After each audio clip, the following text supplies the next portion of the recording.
Hello guys, welcome back to the anime lab explain channel. और आज हम explain करने वाले हैं demons of the shadow reign का एपिसोड 70। तो पिछले एपिसोड के आखिर में हमने देखा कि तोचिकावा को हॉस्पिटल से कॉल आता है और वो बात करने के लिए रूम से बाहर चली जाती है। जिसके बाद वहाँ अक्यो आ जाता है जिसके हाथ में एक सिकल भी थी जिससे वो शायद आशा को मारने वाला था। खैर, तो इस एपिसोड की शुरुआत में हमें शिंगो शिपिंग कंपनी के पोर्ट पर एक आदमी भागता हुआ दिखाई देता है जो वहाँ पे सभी काम करने वाले लोगों को बता देता है कि कागेमोरी क्लैन के हेड यहाँ आ गए हैं। जो बात सुनकर वो सभी डर जाते हैं। खैर, ये आदमी बताता है कि मास्टर गेंजो शिंगो कंपनी के सभी ऑफिसेस को तोड़ चुके हैं और अगर वो यहाँ है तो इसका मतलब है कि उनके गार्ड फुयुकी और नात्सुकी भी आसपास ही है। अब ये सब सोचते हैं कि अगर इन्होंने फुयुकी के डीमन ब्लैकलिस्ट के साथ कॉन्ट्रैक्ट बना लिया तो ये वो सब इंफॉर्मेशन निकाल पाएंगे जो इन्हें जाननी है, यानी कि कागेमोरी क्लैन के बारे में और यूरू के बारे में। खैर, अब इनमें से एक आदमी फोन में चेक करके बताता है कि शिंगो ने फुयुकी और उसके डीमन ब्लैकलिस्ट के बदले में 100 मिलियन का प्राइस रखा है, जिसके लिए ये सभी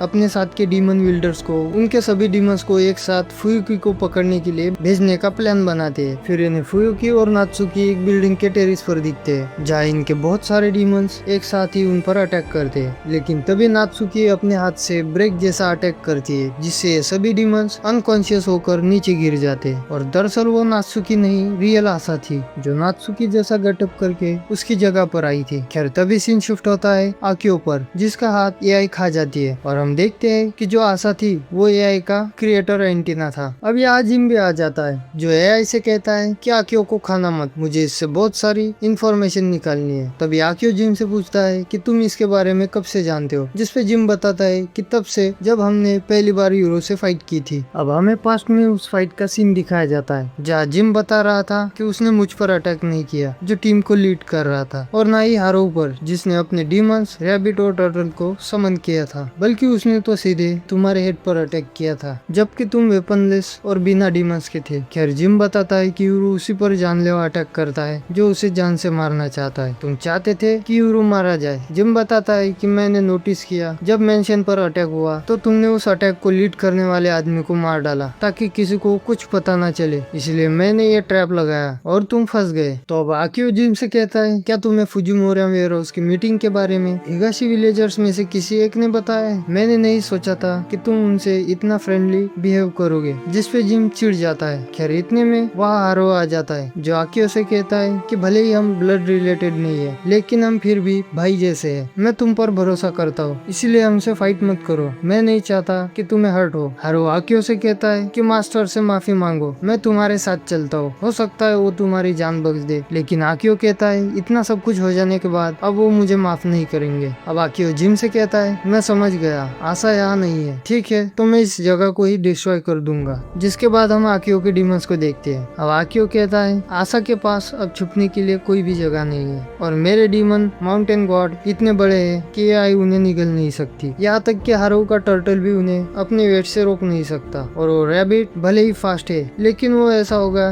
जैसे एक एलिफेंट के सामने कोई मक्खी घूम रही हो। तो क्या तुम दोनों अब भी मुझसे फाइट करना चाहोगे? आक्यो की इतना कहती ही वहाँ गैबी आ जाती है जिसे देखकर आक्यो सोचता है कि गैबी तो वेयर हाउस गई है। तो उसे लगता है कि ये शायद तोचिकावा की डीमन अकाई है जो खुद को किसी भी इंसान जैसा ट्रांसफर कर सकती है और वो इसीलिए अंधेरे में छुप रही है ताकि वो अपनी शैडो को छुपा सके जिससे मुझे पता न चले कि ये डीमन है। लेकिन तभी गैबी लाइट्स में आती है जो देखकर आक्यो की फट के चार हो जाती है क्योंकि वो सच में गैबी ही थी। अब सीन शिफ्ट होता है मास्टर गेंजो पर जो अपने दो चिड़िया के साथ उड़ के आशा के पास आते, जिसके बाद वो खुद अपना अंगूठा काट कर सभी डीमंस पर अपना ब्लड लगाते जिससे इन सभी डीमंस का मास्टर गेंजो के साथ कॉन्ट्रैक्ट हो जाता है। लेकिन वो डीमंस ऐड थे। तभी मास्टर गेंजो के रियल डीमंस जो शैडो जैसे है वो इन डीमंस के पास घूमते हैं जिससे इन डीमंस का बिहेवियर ही चेंज हो जाता है और ये सभी डीमंस बड़े खुश हो जाते हैं। जिसके बाद ये मास्टर गेंजो को चिपकने लगते हैं। ये सब देखकर इन डीमंस के असली मास्टर की जल रही होती है, जिनमें से एक आदमी कहता है कि ऐसा कैसे हो सकता है, एक साथ इतने सारे डीमंस एक ही आदमी कैसे कंट्रोल कर सकता है। तब वो दूसरा डीमन विल्डर बताने लगता है कि कागेमोरी गेंजो के डीमंस हायाकी याको डीमंस है और एक्सप्लेन करता है कि अगर हम मल्टीपल डीमंस के पेयर्स को कंट्रोल करना चाहे तो इससे इशू हो सकता है, जैसे कि डीमंस के पास अपना खुद का ब्रेन होता है जिससे वो अपना कंफर्ट चूज कर सकते हैं कि उन्हें दूसरे डीमंस के साथ रहना है या नहीं, और ऐसे केसेस में वो अपने खुद के मास्टर को भी जान से मार सकते हैं। लेकिन ये हायाकी याको डीमंस मास्टर गेंजो के लिए उसी बात को पॉसिबल करते हैं, जिससे कितने भी डीमन पेयर्स के साथ फ्रीली कॉन्ट्रैक्ट कर सकते हैं। खैर तभी हमें अंकल शिंगो किसी से फोन पर बात करते हुए दिखते हैं, जहाँ उन्हें किसी ने भी इन्फॉर्म नहीं किया था कि आशा भी यहाँ आ गई है। तो वो आसमा से पूछते हैं कि क्या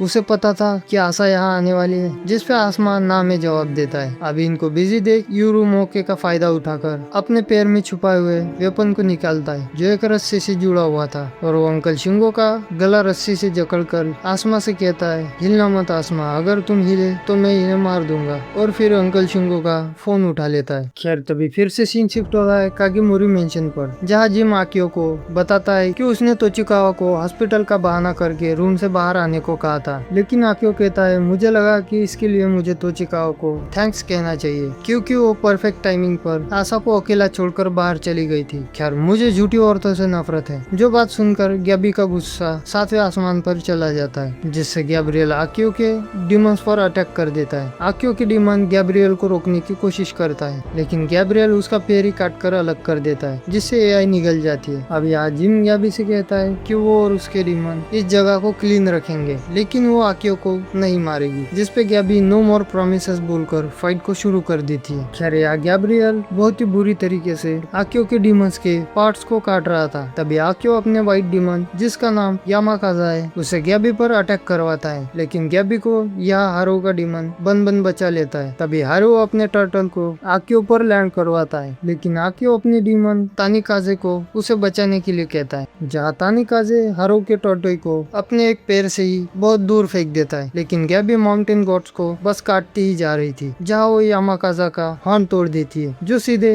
हगेरू के ऑफिस पर जाकर गिरता है, जिसे देखकर जिन सोचता है कि अगर हगेरू उठ गया तो वो मास्टर के यहाँ आने से पहले ही सबको मार डालेगा। गैब्रियल माउंटेन गॉड्स को बहुत ही ब्रूटली काटता जा रहा था। वही गैबी का गुस्सा बहुत ही ज्यादा बढ़ जाता है, जिससे गैब्रियल सीधा यामाकाजा के हेड से घुसकर उसकी आंखों से बाहर निकलता है, जिससे यामाकाजा अनकॉन्शियस होकर नीचे गिर जाता है। जिसके बाद आकियो समझ जाता है कि वो इस फाइट को हार गया है, तो वो यामाकाजा और तानिकाजू के साथ कॉन्ट्रैक्ट कैंसिल करके उन्हें फ्री कर देता है। जिसके बाद वो दोनों डीमंस उनकी जगह वापस जाने लगते हैं, लेकिन मेंशन पर एक बैरियर लगा था, जिससे टकराकर माउंटेन डीमंस नीचे गिर जाते। तभी अचानक आकियो के पीछे गैब्रियल समन होता है, जहाँ सभी गैबी को रोकने की कोशिश करते हैं, ताकि कहीं गैब्रियल आकियो के 2 टुकड़े ना कर दे। लेकिन गैबी जैसे ही अपना हैंड क्लोज कर देती है, तभी हम देखते हैं कि वहाँ 2 रैंडम डीमंस ने गैब्रियल के मुंह को बंद होने से रोक लिया है। उन डीमंस ने रेड और ब्लू मास्क पहना था, जहाँ ये डीमंस गैब्रियल के दोनों पार्ट्स को अलग कर देते हैं और दूर फेंक देते हैं। तभी वहाँ नात्सुकी आकर गैबी को शांत रहने के लिए कहती है। वही हमें पता चलता है कि ये दोनों नात्सुकी की ही डीमन है, जो नामोमी हागी डीमंस है। खैर अब आकियो जिम से पूछता है कि मुझे अकेले को मारने के लिए तुमने और कितने लोगों को यहाँ पर रखा है, जिसपे जिम कहता है कि ये तो सिर्फ इसीलिए है क्योंकि हमें तुम्हारी पावर्स को अंडर एस्टिमेट नहीं करना था, हमारा गोल सिर्फ तुम्हें अलाइव पकड़ना था। तब आकियो कहता है, थैंक यू कि तुम मेरे बारे में इतना अच्छा भी सोचते हो। तभी छत से कुछ ईंटें नीचे गिर जाती है, जिसकी आवाज से इन सब का ध्यान भटक जाता है, और इसी मौके का फायदा उठाकर आकियो वहाँ से भाग निकलता है। आकियो देखता है कि उसका पीछा कोई नहीं कर रहा, लेकिन इतने में ही उसे सामने तोचिकावा अपनी डीमन मिडोरी के साथ खड़ी मिलती है, जिसके बाद मिडोरी अपने अखरोटों में आकियो को कैप्चर कर लेती है। वही सीन शिफ्ट होता है यूरो पर, जहाँ यूरो आसमा से फिर से कहता है कि हिलना मत, अगर तुम हिले तो मैं अंकल शिंगो को मार दूंगा। जो सुनकर आसमा बहुत ही कोल्ड फेस में कहता है, आई डोंट माइंड, अगर तुमने ये किया तो। जो बात यूरो को भी समझ नहीं आती। अब यूरो अंकल शिंगो के किडनैपर्स को बताता है कि वो 2 ट्विंस में से यूरो बात कर रहा है, और उनके मास्टर शिंगो की जान अब उसके हाथ में है, तो वो चुपचाप आशा और उस विलेज की बच्ची को रिलीज कर दे। जो सुनकर वो किलर्स यूरो को मारने की धमकी देते। खैर अब अंकल शिंगो का सब्र टूटता है, और वो अपने डीमन फूजिन को बुलाते हैं, जो रस्सी काट कर यूरो को दूर फेंक देता है। अब यूरो जैसे ही एक एरो से अंकल शिंगो पर अटैक करता है, शिंगो अपने दूसरे डीमन राइजिन को बुलाते हैं, जहाँ वो डीमन इस अटैक को रोककर यूरो को एक जबरदस्त इलेक्ट्रिक शॉक देता है। जिसके बाद हम अंकल शिंगो के दोनों डीमंस को देखते हैं, और ये एपिसोड यहीं पे एंड हो जाता है। सो आई होप कि ये वीडियो आपको अच्छी लगी है, तो वीडियो को लाइक जरूर कर देना, और इसके अगले एपिसोड को देखने के लिए चैनल को भी सब्सक्राइब कर देना। बाकी मिलते हैं अगले एपिसोड में, तब तक के लिए कीप वॉचिंग।